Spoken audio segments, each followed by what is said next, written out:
And it's the end of my favorite season, Halloween, unfortunately. Can we cry? We can. Let's cry we can, together. but Hold we me. can't cry too much because it's not like it's not like Christmas is that far behind. Like Christmas is pretty baller. Oh yeah.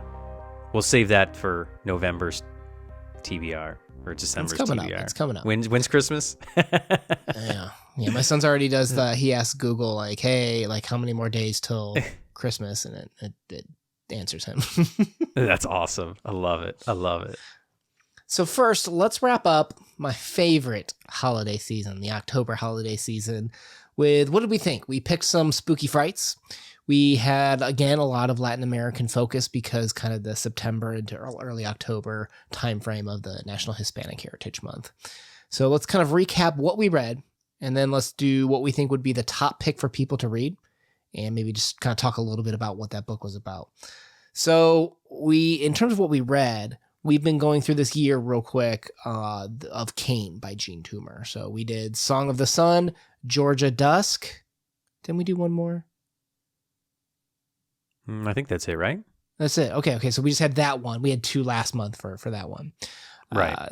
We did Beauty, A Terrible Story by Abreu, new to us Brazilian author. We had V by Gogol. We had The Thing in the Forest by A.S. Byatt. We had our first on this channel H.P. Lovecraft story, The Horror at Red Hook, which I thought was interesting. I originally tried to pair that with The Ballad of Black Tom, which was kind of like a separate point of view for that one, but we just didn't have time for it. And then our boy Poe, right? We had the Mask of the Red Death and The Black Cat, right? And then we had the Patriot read The Signal Man by Charlie Dickens. So a lot to choose from, a lot of spooky, a lot of foreign. You can't pick favorites, but you got to pick your favorite. You know what I'm saying? I feel like picking a Poe is cheating, but man, Black Cat was good. I really enjoyed our talk on that one. But you know the one that I think I enjoyed the most, and I enjoyed our talk, and I really it felt like I was able to reflect back upon it, and maybe it's because it was the two little girls, and there's two of us, and that story is very unique on how you look at life and how life spits you out, I guess. And I think that we have something unique here with us. I think that's what kind of works for the Codex Cantina is because we're one of the few channels that has two people that does these breakdown and analysis. And I think I'm going to go with The Thing in the Forest. I think that it allows you to maybe understand yourself better in this very weird way that's kind of this sci-fi, spooky, scary story, and maybe allow you to connect better with people or that person that you're struggling to connect with. So I'm going to go with that one for my pick. I know that's a hot take, but not picking a Poe story, but I really enjoyed it. That one was insanely strong, setting two little girls, almost kind of gives you this fairy tale kind of atmosphere. It's got historical. Yeah.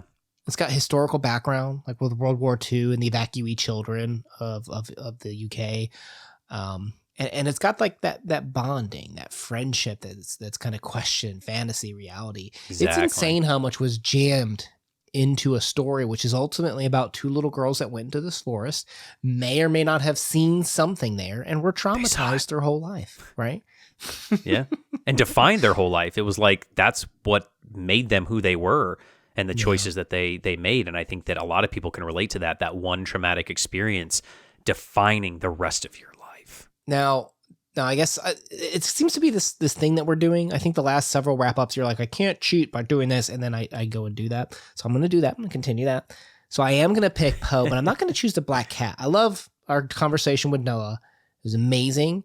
And he kind of like dropped that really cool take at the end about the mortality, and then bringing in the beasts who are born without the expectations of morality into it.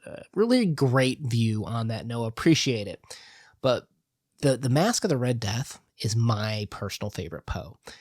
And Poe it's a background where I didn't know how to appreciate it until you kind of helped me with that a little bit. And the Mask of the Red Death is one of those ones that, oh man, just recently watching Stranger Things with like that clock. You hear like the clock sound. Okay, yeah. And in that story, that's in the background as this masquerade ball, right? Mask of the Red Death is happening. Yeah. And these characters are just trying to enjoy life as a plague is infecting the world. Like, holy cow, that sounds a lot like 2020. Right. So all these were just very R&R, recent and relevant things in my life. Just made that resonate even more on top of a story that I just already loved. I think it's also, correct me if I'm wrong, but in my view of this, I think this is actually one of, in terms of like the word choice, is probably Poe's most approachable story too. Like, what are your thoughts? That's one that really, the setting is almost a character of its own. And I think that, I don't know which Poe story I would have picked if I didn't pick The Thing in the Forest. I don't know, but I love stories where the setting or the world becomes its own character and is so integral to the story. And being in the villa, the castle, the whatever, with all the different doors and all the different colors, it's something that you can envision and something that allows you to put yourself in that place, in that setting. And I love that. The way that the scenery is drawn for me really sets the mood and the tone. And don't get me wrong, I love character development as much as the next person, blah, blah, blah, blah. But I think without that setting, that ambiance, that eeriness that sometimes, TV shows and movies can capture, but I think I can do better in my head sometimes. That's what really draws me into a story. And Poe does that better than anybody else. That's why he's the master of Halloween. And I think that he defines the genre of Halloween. And I probably would have gone with either, I don't know if I could have picked, I would have just said, read both Poe stories if I had picked Poe for my choice this month. Can't go wrong with Poe-tober, if you will. Poe-tober. So the only thing that does go wrong is that it must end, right? And that's okay, because we'll be back next year with more Poe. I've already got it scheduled. But for right now, let's talk about November, right? So we're still in pumpkin season, right? Our pumpkins still have a little bit more life. The mums starting to shrivel up a little bit. And you know what? Bushes starting to look a little bit more bare. So let's talk about what are some wintry reads for us this year as we're approaching the man, season. all the leaves have fallen off the trees around here. It was windy last night, and I woke up today, and it was like 2 inches of leaves everywhere, and I hadn't seen that in I don't know how many years, and it's gorgeous around my house. I love it. I love it. Yeah. You have to, Sarah, send me some photos of that, because like you sent me some photos. I know when you're selecting the place. I know you just recently moved. But you should upload those. I'd be interested to see your surroundings and learn more about it. Oh yeah, I'll post some of those on the Discord. So join that if you're interested in seeing those pictures. All right, now maybe I was thinking ahead earlier when I thought that there was 2 gene tumor selections. So this month we have again, just like August, 2 gene tumor selections from Kane. So we've got Fern, and we also have Nulo and Evening Song. That's like kind of like the poem duets that are happening. Yeah. Cool. I've really loved those. Those are so much fun. There's so much to those, and they just give me that, I don't know, they give me that happy feeling, and I didn't think I'd ever say that about poetry. So yeah. Well, I mean, how good is Kane? Kane is like top it's tier. gotta be like top 10 novels for me. I don't know. We need to sit down and actually just make our own top 5 or top 10 authors and novels at some point. I need you to walk me through that. I need somebody to put up barriers because I'll be all over the place. That's an impossible task. That's okay. That's a safe place to go off. I will give you permission for that. And this is coming from your editor who works for frickin' Peanuts over here, all right? So I will edit you down. Don't you worry. What if I don't give you any peanuts? Whiskey's acceptable too. Oh, okay. All right. Now, wintry season. Okay. I'm kind of excited about this one, but we're going to be doing White Nights by Fyodor Dostoevsky. Oh, okay. We haven't done a Dostoevsky in a long time. Yeah. It's probably been the very War Russian and Peace, Christmas. right? That was Tolstoy, dude. Oh, Jesus. Too much whiskey. You're making your editor work hard over here. All right. Put in a Dostoevsky thing. Go beep me out and put in something with like one of those funny voices. Leave it in at this point. We're starting to beat the horse. I got to leave it in, otherwise it's going to be confusing. Crap. All right, so let's also talk about. I just came back from a country that was actually inspired by our reads. It's very rare for me to travel because of literature per se, but I'm always excited when I'm traveling to an area to know the literature and to know the food, right? Like food's probably like the main draw for me, but I'm also very interested in the literature from that area. So I just went to Ireland, as you know, and I spent time specifically, paid money to go out of my way to spend more time in Dublin to do James Joyce things. So I literally went to the James Joyce Center. I went to the James Joyce tours. I saw a statue, and it was, to this date, my favorite thing about Ireland, actually, as I'm reflecting upon it. I just loved it. Loved James Joyce. So we're going to be doing an encounter, which is that the second story? The first one's sisters. It's either the second or third story, but I think that rounds out all of the Youngin era, right? So we talk about how it's split into 4 sections, and we are closer to the end of the story collection. I know that breaks your heart, but this is one more nail in the grave before we're done with all of Dubliners. That's kind of exciting, though. I mean, obviously, the ending will suck that it ends, but I mean, the journey has been such a wild ride, and I think that being able to sit down and maybe do a kind of a wrap-up video or before you read video or something, some conclusion to that will be a nice bookmark to our journey through Dubliners. Yep. Now, the other short story we have is A Jury of Her Peers by Susan Glaspell. I don't know anything about this author, other than that she was recommended, and that I know this is I think this is like her most popular short story. I'm not 100% sure, but we've had a couple of recommendations for this one come through, so we're just now finally getting to it. Awesome. Very cool. Now, the other thing we got to talk about is you've already read this, but when we're talking about novels, I think I have some traveling I need to do. I reached out to Leslie. She said she might not be able to get to it through December, so maybe we push it to the end of the month. But I was thinking about maybe squeezing in Quality Land. Yes. Oh my God. I can't say nothing. That's it. I'm just, you get that reaction. That's it. You made a comment about sci-fi, about the idea of how sometimes the world building is more interesting and it gets you more excited. Yes.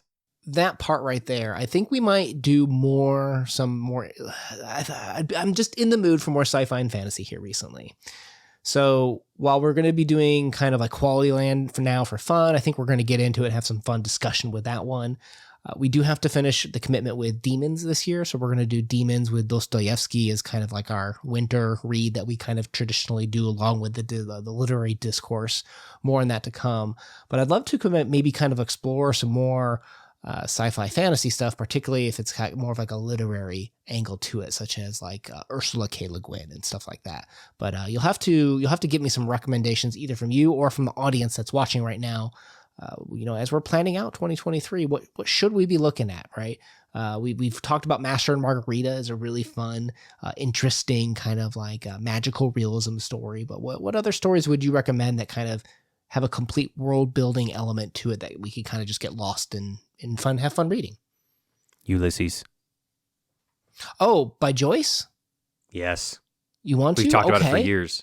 Well, here's the thing is, I think it is time. It really is, especially after, I think we need to finish Dubliners. No offense. Yes. I think we need to finish that. So maybe spring.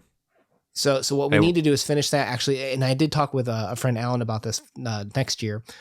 You know how we did Kane kind of bit by bit, and we did Dubliners kind of bit by bit, just pieces throughout here.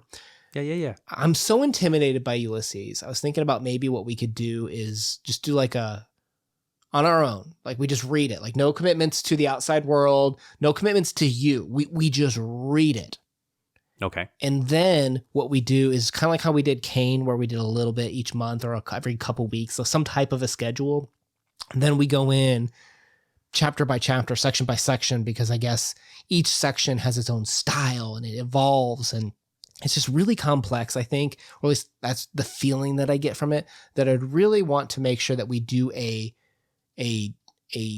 round where it's allowed to digest, if that makes sense. I don't know. Like how would you want to explore Ulysses? So let's do it. Yeah. Read it on our own, maybe early next year through the spring, and then we can plan it out 1 video a month or 2 videos a month. We could break it down somehow. And I think we do it, kind of tapas style, like a little bite size. Mm-hmm. Take it through chunks. I'm going to use secondary sources. Like I don't want to just do it by myself. I want to read, Right. okay, what does other literature say about this? What do critics say about this? And I kind of, I want to take that because for the longest time, especially when we first started this channel, I was very against that. And I was very worried about not plagiarizing, Overlay. but I wanted it to be our thoughts, right? And I've come to realize even if I read other people's thoughts, those aren't my thoughts, right? I can still react and I can still represent like, hey, here's what I read. Here's how I'm thinking about it. Like I can still have my own special stew, if you will. So I do want to do secondary sources. I'm going to go grab this book real quick. I got to show you this. Yeah, I think that that's fair that we put our own spin on it, but I think with a book like that that's it's so much that it'll help us enjoy it more and be able to maybe have a better literary breakdown and analysis. Yeah. I want to be in the conversation, if that makes sense. So Agreed. This is the absolutely massive special edition. It's the 100th year since the publication of the book, the centennial. And you can see when you look at this, first of all, it's going to cut off the circulation to my legs when I put this on my lap. But look at these images on here, the artwork. And I'll just say that when I was in Ireland, I told you that the James Joyce Center was my favorite part of the trip. I got to do like this second story tour where they had a whole bunch of art on display where each of the stories from Dubliners, they took a scene and then said, what would this look like in the modern world? So like, remember like at the end of Evelyn, she was leaving on a boat. Well, in the modern depiction, she's leaving on a plane because that's more common these days, right? Oh, that's cool. Yeah.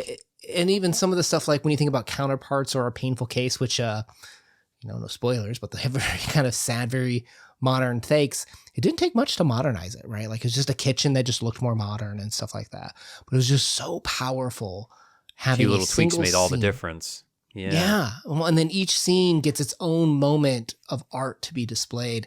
I kind of want, I mean, maybe this is a little bit too poetic, but I kind of want that to be my experience with Ulysses. Like maybe what we do doesn't add a whole bunch to theory or literary. I don't know that, but it's our take on it. And I want that to be what our experience is for Ulysses, if that makes sense.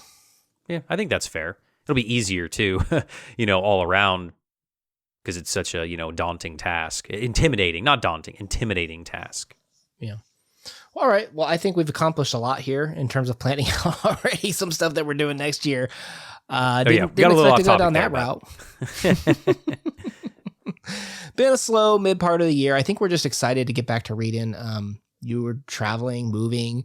I had just like work whipping me with like a whole bunch of hours that, haven't had a lot of time to read that. I think we're both just excited to kind of get back and kind of start accomplishing and tackling some of the classic works and saying, what do we think about these? Because I think it always enriches our experience.